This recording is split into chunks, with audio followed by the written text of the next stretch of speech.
Olá, eu sou o Macorati e essa é a nossa videoaula semanal publicada toda segunda-feira no portal macorati.net. Nessa aula eu vou apresentar os conceitos do Data Binding no Xamarin Forms. O recurso Data Binding é o processo de vinculação da interface do usuário e da lógica de negócios. Essa vinculação ela permite que as propriedades de dois objetos sejam ligadas de modo que uma alteração numa provoca uma alteração na outra, dependendo assim do recurso que você utilizar, que nós vamos mostrar nessa aula, e dessa maneira essas duas propriedades elas ficam sincronizadas. Esse recurso faz a conexão entre as propriedades de dois objetos, e eles são identificados como um objeto de origem, ou o source, e o objeto de destino, ou o target. No Xamarin Forms, o Data Binding é nativo. Lembrando que o Data Binding ele existe em diversas outras plataformas e frameworks, como WPF, no Web Forms, no AngularJS e diversos outros frameworks. No Xamarin Forms, o Data Binding ele é nativo. E dessa forma, o framework ele automaticamente faz a sincronização entre as propriedades dos objetos origem e destino, ou quer seja entre as views em um modelo de dados, quer seja entre propriedades de objetos das próprias views. Nós podemos fazer o data binding usando código C# e código XAML. O código XAML ele é mais usado, e é o que nós vamos focar nessa aula. Usando o código XAML, eu preciso apenas de dois passos para fazer o data binding. Definir a propriedade binding context do objeto de destino para o objeto de origem. Eu tenho que dizer para o objeto de destino qual é o objeto de origem que eu quero vincular. E depois usar o método binding no objeto de destino, na propriedade que eu quero vincular, para vincular uma propriedade desse objeto para a propriedade do objeto de origem. Lembrando que essas propriedades desses objetos, elas têm que ser propriedades do tipo vinculável, ou seja, elas têm que ser uma bindable property. E o objeto, para ser isso, ele tem que derivar de um bindable object. O Xamarin Forms ele trabalha pesadamente com data binding. E a maioria das propriedades das suas views são do tipo bindable property. Então vamos ver como isso funciona na prática no Xamarin Forms. Eu tenho aqui um projeto criado no Visual Studio Community 2015. Eu vim aqui em File, New Project, selecionei Cross Platform, Branch App, Xamarin Forms Portable e informei o nome aqui. Depois eu vim aqui em Tools, NuGet Package Manager, Manage NuGet Package for Solution e fiz a atualização dos Xamarin Forms do projeto. E assim eu tenho uma solução criada com 4 projetos. Eu estou usando aqui o projeto Android para fazer e testar nossa aplicação. Já defini ele como padrão. E aqui eu tenho uma pasta que eu criei chamada App Data Binding. Dentro dessa pasta, uma pasta Views. E aqui eu criei uma página. Eu fiz isso assim, selecionei a pasta, vim em Project, Add New Item, marquei Cross Platform e selecionei Forms XAML Page. Informei o nome da página aqui, Então eu tenho um arquivo aqui que tem o código XAML e o arquivo Code Behind, que é o código C#. Como eu não vou trabalhar com o código C#, vamos ao que interessa, que é o código XAML. Deixa eu fechar tudo aqui e vamos abrir o código XAML aqui, Aqui o arquivo está vazio, é só definir um stack layout que eu vou trabalhar com mais de uma view. Então eu vou empilhar as views aqui usando o stack layout. Então vamos lá. Vou mostrar o data binding em ação. Eu vou definir aqui uma label, apenas para identificar. Ela só vai ter uma propriedade text. E aqui é apenas uma label que eu chamei de origem. Aqui eu vou definir a minha view, que vai ser a minha view de origem, que eu vou usar uma view entry, que é uma view usada para receber a entrada de texto do usuário. Uma única linha, E aqui eu vou usar o prefixo X ou X desse namespace da Microsoft, e vou usar o atributo name e vou identificar essa minha view dando um nome para ela. Por exemplo, txt nome. Assim eu estou identificando a minha view e agora eu só vou definir uma cor de fundo para ela ficar destacável. Então, eu defini a minha origem, a minha view entrar identificada com o nome txt nome. Agora, eu vou definir a minha view de destino. Tá? Lembre que no DataBinding eu sempre tenho uma origem e um destino. Então, aqui eu estou usando a label apenas para a gente não ficar perdido e saber qual é a origem e qual é o destino. E aqui eu vou usar uma outra view entrar, eu poderia usar qualquer outra view. Geralmente você vai encontrar muitos exemplos usando a view slider, né? Ou um button. Aqui vai depender do seu cenário. Eu vou usar o entry porque ela é bem simples. Então eu quero fazer a vinculação aqui nessa view, que é a minha view de destino, com a view de origem. Então eu tenho o objeto de destino e o objeto de origem. Tá? Vamos recordar aqui quais são as etapas que eu tenho que cumprir para fazer isso. Eu tenho que definir primeiro a propriedade binding context do objeto de destino. Tá? Então vamos lá. Então eu estou aqui no objeto de destino, certo? Então ó, ele tem uma propriedade binding context.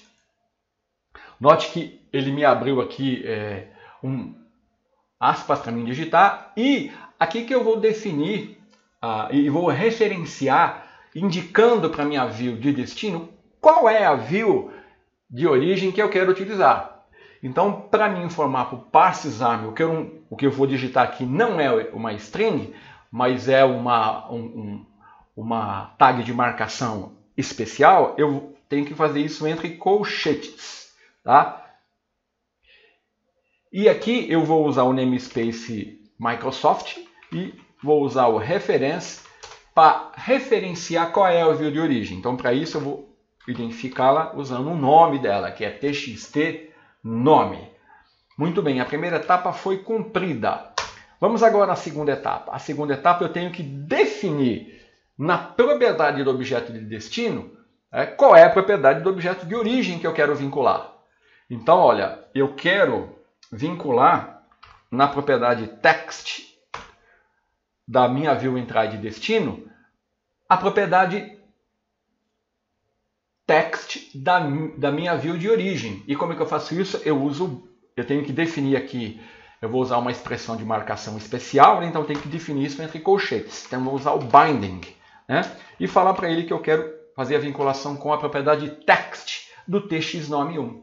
Tá? Então tudo isso é o que eu preciso. Então eu vou agora definir uma cor de fundo aqui, como yellow, apenas para ficar mais destacada. Então tá aqui, ó, a minha view de origem, a minha view de destino. Na view de destino, defini o binding context para a view de origem, usando o nome para identificá-la, e qual é a propriedade da view aqui que eu quero vincular a minha propriedade text da view de destino. Se eu executar agora, nós vamos ver o DataBinding em ação. Então eu vou dar o Ctrl F5. Antes de fazer isso, deixa eu lembrá-lo, né? Deixa eu vir aqui no Solution Explorer, que aqui no arquivo apps eu já defini aqui, ó, qual é a página, que é a página principal da minha aplicação, que é a página aqui, ó, está no caminho app DataBinding Views DataBinding Page 1, tá? Por isso que vai funcionar. Então não pode esquecer desse detalhe. Então eu vou dar um Ctrl F5, vou abrir aqui o meu emulador Genymotion que já está rodando, né? O Genymotion é um emulador Android bem rápido. E está aqui, ó, a minha view de origem, tá? Minha view de destino, e eu tenho um DataBinding aqui agora, tá? Porque eu defini o binding context e o binding. Então, digitando na view de origem, ela se reflete na view de destino, na propriedade text. Então, aqui o DataBinding está vinculando a propriedade text da origem com a propriedade text de destino. Então, ó, tudo que eu faço aqui se reflete na view de destino, tá? Da mesma forma, tá vendo? Então, o padrão aqui é uma sincronização total entre as duas views. Certo? Então, é assim que funciona o DataBinding. É bem simples, né? E você tem que apenas utilizar esse roteirinho. Existe agora um outro recurso que nós podemos usar aqui, e eu posso trabalhar com 3 tipos de atuação do DataBind.